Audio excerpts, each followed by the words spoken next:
Hi guys, Josh here, and in this video I'll be talking about the different application cycles that are a part of the college application process. Many of you may have heard of things such as early decision, early action, regular decision, and maybe even single choice early action. And in this video, I just want to go in depth about what exactly these application cycles are and under which conditions can you apply. The first application plan that I'll be talking about is Early Action.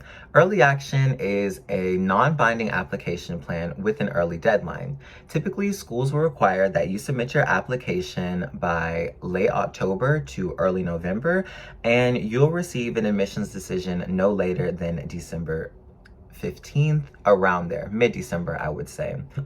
Under the early action plan, you have to make sure that your application is ready early, meaning that you've gotten all of your recommendations done, your transcripts are looking great, your extracurriculars are well. So when considering early action, you have to consider, is your application as complete as it would be at the beginning of senior year, or do you think that you could use an extra semester to add some more grades, maybe a few more activities that could strengthen it? Many public schools in the US offer the early action plan, and when it comes to public schools, you can apply to as many early action plans as you would like.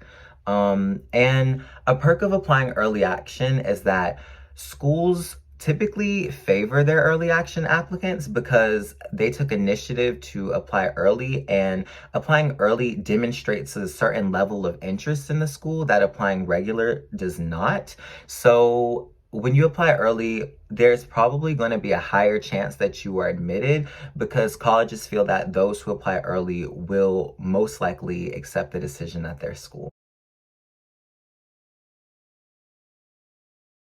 The next application cycle that I'll be talking about is early decision. Early decision is for students who are certain that they will attend a college if they are accepted. When a student EDs to a school, them, their family, and their counselor all signed a binding contract that, if accepted, the student will commit and they will withdraw from all the schools that they apply to under regular decision or early action for public schools. Um, this contract is more like an honor code and you saying that you will go there. And so if you decide to break this honor code, it could have a negative impact on your future admission to the university, such as if you apply for a graduate program. But I haven't really heard of anyone getting in serious trouble for breaking the contract. So that is something to think about. When it comes to early decision, I always say, think, is this really the school that you know for certain that you want to attend under any circumstances? And the reason I say that is when it comes to colleges, a lot of them will have different aid programs or packages that they'll be sending out, and some will be better than others. When you apply early decision, you're indicating to that school that under any circumstances you will go. And so if you receive a financial aid package that you don't necessarily like or it's not enough, you have indicated that you will go under any circumstances, so it could cause financial hardship. So for anyone considering early decision and they need financial aid, this is something that you definitely want to think about before making that choice. Another thing about early decision is that if you do decide to break the honor code, there are many rumors out there that it can affect your school and future admission for students at your school, your high school. I'm not really sure how it affects students in the regular decision pool, but when it comes to early decision, because your school is also signing that contract, if you break the honor code, it kind of makes your school look less qualified and the administration less qualified than they really are. And so schools will be very weary of this in the future when deciding to admit students from your high school applying early decision. For early decision, there are two different cycles, yes. And The one that many schools have is Early Decision 1. Under Early Decision 1, you would apply at the same time for early action, so late October to early November, and you'll receive your admissions decision by December 15th or somewhere around that date. If you are denied from the school, then you can apply wherever else you feel under regular.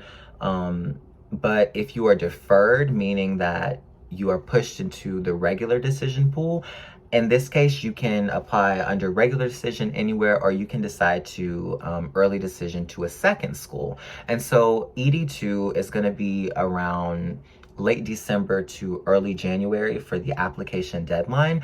And this is a later early decision.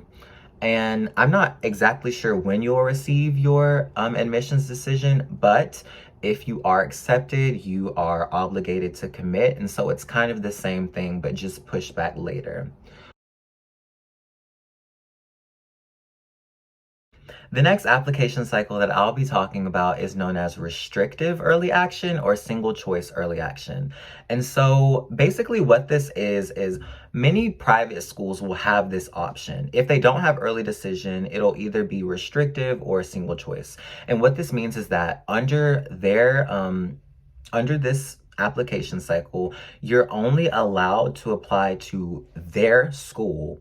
As for private schools, you can apply to other early action programs at public schools, any regular decision. But when it comes to private schools, you're only allowed to apply to that private school early.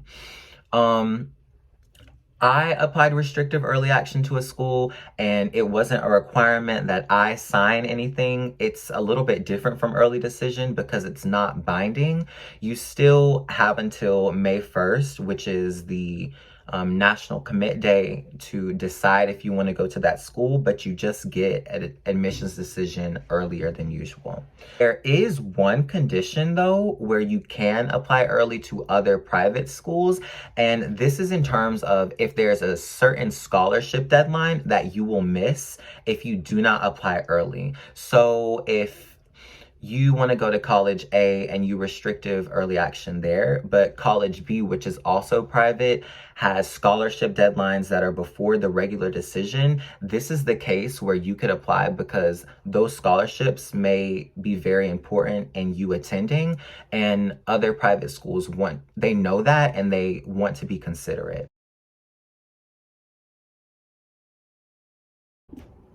The next admission cycle I'll be talking about is known as rolling admission. And under this plan, it's pretty unique compared to all of the other ones.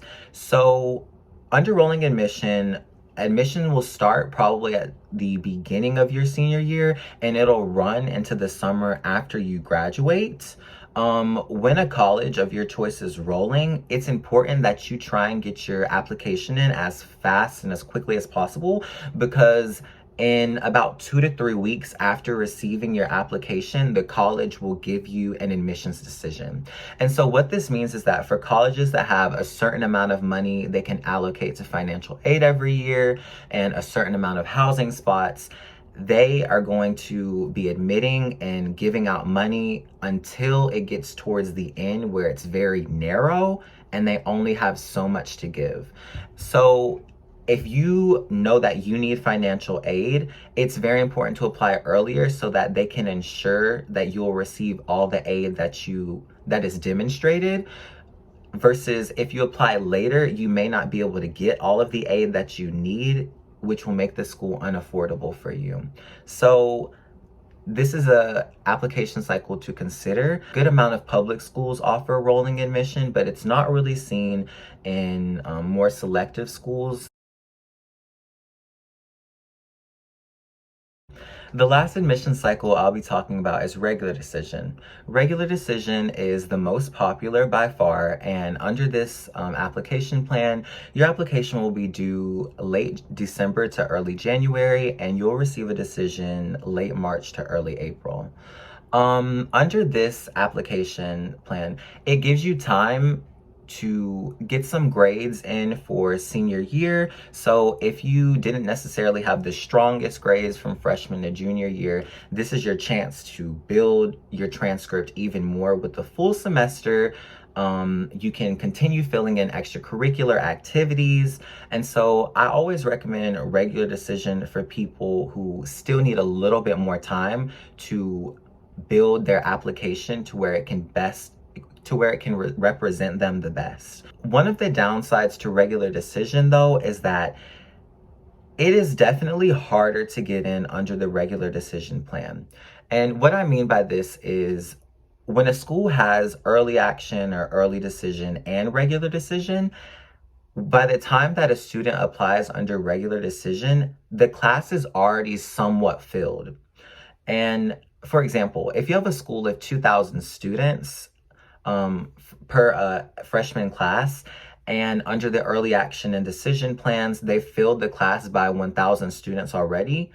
You're only competing for 1,000 spaces, not the full 2,000, just the 1,000. And so a lot of schools will release their admissions rates or acceptance rates on Google. And so for a school where you see the acceptance rate is around 10%. If you apply regular decision, your chances of getting in are going to be lower than 10% because the acceptance rate that they publish is the acceptance rate of regular and early action combined. So that's just something to consider. But I'm sure that if your application is stellar and you express as much interest in the school in your application, you still have a pretty good shot of getting in.